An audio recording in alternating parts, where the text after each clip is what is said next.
Active listening is very significant in our lives and can give us a competitive advantage and make us more comfortable in our work setting.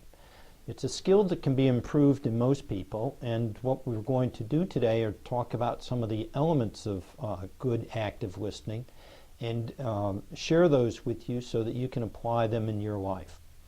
The first key that's very significant is that we must commit to listen before we start the process.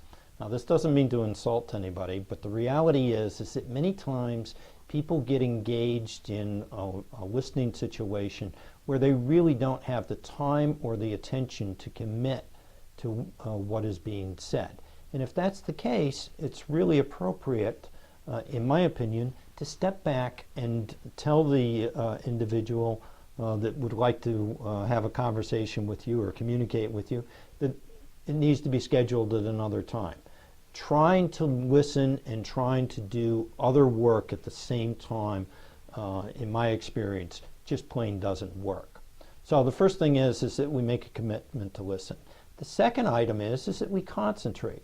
And concentration, very simply, is giving the person your undivided attention, asking questions, gathering information, but it's concentrating completely. It's avoiding distractions, not being in a situation where there's a lot of activity.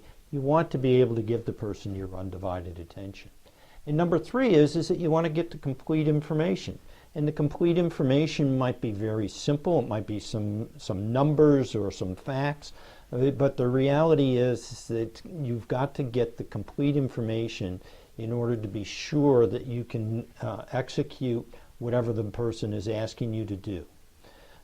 There are many barriers to good listening, but they can be overcome with these three items of making a commitment, concentrating, and getting the complete message. The advantage to you, the advantage is very simply you have a competitive advantage if you're a good listener and can process things effectively. It also builds your confidence and sets you up to be successful. And one last thing I'm going to share with you today is that your brain capacity is significant. You've got more brain capacity than you usually use in a listening situation.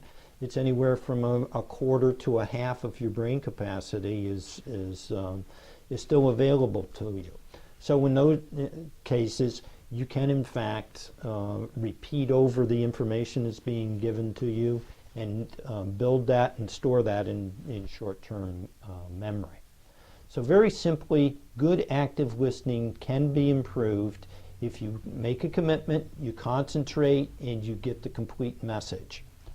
For further information on listening, you can go to my link, which is located below. My website is www.gregenos.com.